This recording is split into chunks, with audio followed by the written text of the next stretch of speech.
le premier ministre moom ci boppam descente bi mu def. dem ci terrain bi parce que coow li bëri na ci lool léeg-léeg ñuy wax ay chiffres léeg-léeg ay ñu bokk ci baykat yi génn wax lii loolu mën na bañ a engagé tam baykat yëpp ah. am na ñoo xam ne dañu jiite association bu ñu génnee waxaale seen yëfu bopp. wala moom beneen association boo xam ni giseewu ko noonu. opposition politique bi tam mën na am lu ñu ci waxee mën na bañ a demee noonu comme mën na demee noonu ñi nga xam ne tam ñu ngi observé médias yi tam di ci wax. am na ñoo xam ne dem nañ ci terrain bi def enquête ci médias yi am na ñoo xam ne ñu ngi toog fële téléphoné wala ñu ngi toog di bindi seen i mbir kon premier ministre bi wàcc ci terrain bi constater li xew par rapport à un secteur stratégique pour beaucoup de Sénégalais des millions de Sénégalais dépendent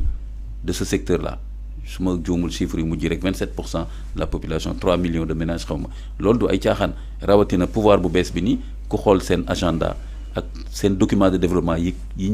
ñu proposé yëpp da ngay gis place bi ñu jox. mbay mi kon nag suñu demee bay wax campagne ñi wax naan réussir nañ mbay mi ci boppam maanaam engrais yi ñëw na jot nañu bay taw ñëw na kon nag léegi vraiment waruñu échouer ci maintenant campagne de kii bi jënd beeg jaay bi parce que loolu moo fi des yeneen état bi yëpp mën nañu wax ne daanaka. tànn na bu baax a baax donc c'était bien que premier ministre bu wàcc ci terrain bi ànd ak ministre am particulièrement de l'agriculture ñu constater li xew mais li ma ci retenir rek mooy que premier ministre bi wax na ni am na ay teq-teq. reconnaître na ni am na ay gàllankoor accepté nañu ni am na problème. mais loolu tamit dama ko rafetlu keroog ci Ibrahima maa ngi ko wax ma ne ko non mënoon a def langue de bois wala dégager en touche quoi y a rien à signaler ni ñu koy waxatee y a rien à voir ay passé. comme ni ñu ko tàmmee di dégg si ñoo ci politiciens yi. mais oui. donc bii dama rafetlu premier ministre bi et d'ailleurs c'est pas la première fois tam may rafetlu loolu ci taxawaayam ci yenn dossiers yi mën nga bañ a peut-être nangul des fois tempérament wala yenn kii mais en général nekkul kuy dégager en touche yi nga xam ni homme politique yi tàmmaloon nañ ñu ko fi mooy lu garaaw day am ñu jëlale wala sax bañ ko reconnaître mais donc reconnaître déjà que am na un problème sérieux fi mu nekk nii. et je pense que le vrai problème ñaar la mën nga wax sax benn la parce que beneen bi ci boobu lay bàyyeekoo c'est le problème mooy capacité Sonacos mën a absorber n'est-ce pas une certaine quantité bu ñu ko bëgg a absorber loo alors que joxuñ ko moyen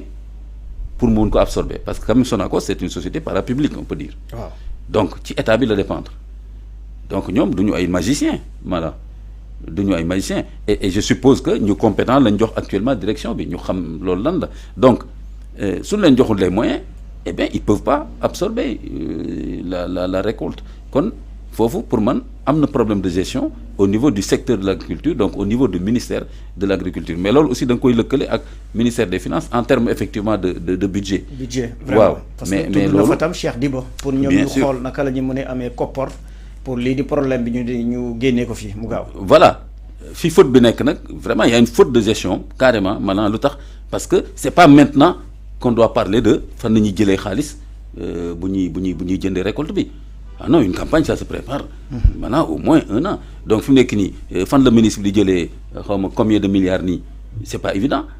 ci banques yi la ko mën a jëlee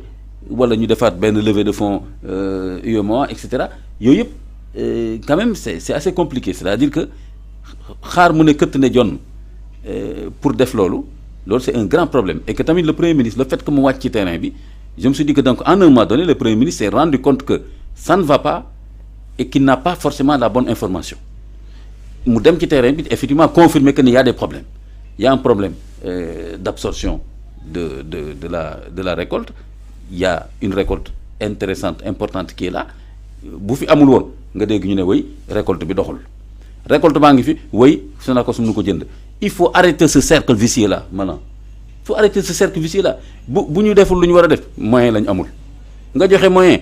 non nangam il faut qu'on soit cohérent c'est une filière boo xam ni boo ci lajj rek mu rattraper la c'est une filière donc depuis le début la ñu waroon xam ne Sonacos dina soxla temps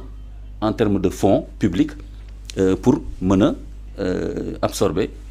récolte bi waroon nañ xam tamit ne temps de récolte la ñu prévoir seen techniciens yi def tous les calculs ñu xam ne kon temps moo war a am waroon nañ xam ni temps la état bi bëgg Sonacos jël ko li ki des peut-être dañ koy jox chinois yi wala bàyyi ko nekk jaay fu la neex et cetera état bi fixé na benn prix donc état bi am na yu mu jot a def mais aussi am na ba tey justement ay problèmes yoo xam ni vraiment warul répété wu. Et s'il le faut, je reviens encore sur cet appel-là, s'il le faut, revoir encore cette question de la Sonacos. Question Sonacos, même si le régime Macky Sall n'avait pas réglé ce problème-là. Il y a un déficit. Il y a aussi des problèmes. Macky Sall nommé dafa xawma ñaata nit Sonacos. Moi, je me suis toujours dit Sonacos, quel est le problème? Moi, pour moi, il faut envoyer IGE, nous def bilan Sonacos. Comme poste bi niñ ko bàyyi muy péricliter dugal fa ay milliards alors que kenn xamul lan la donc Sonacos mais vraiment nañ ko xool carrément qu'est-ce que ça peut apporter à l'État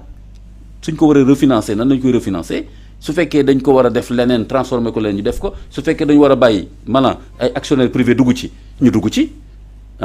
mais il faut revoir carrément les tenants et les aboutissants sur la Sonacos bu mu nekkati benn affaire boo xam ni dañuy bàyyi di bii pa mu jàll ñu dugal xaalis campagne prochaine encore ñu naan ñuy poser le même problème voilà. D'accord, parce que ñoom Mody Diagne Fada ñoom ñëpp jaaroon ci Sonacos en parlant des nominations yi nga xam ne nag Macky Sall defoon na ko tam le ministre Mabouba Diagne am na ci nga baal ma comme wax nga loolu Mody Diagne Fada qui a été mon promotionnaire à l'université on a commencé un 3e cycle de biologie végétale man ak moom après ñun ñu grève parce que ñun tubaab bi dafa racistoon ñun on est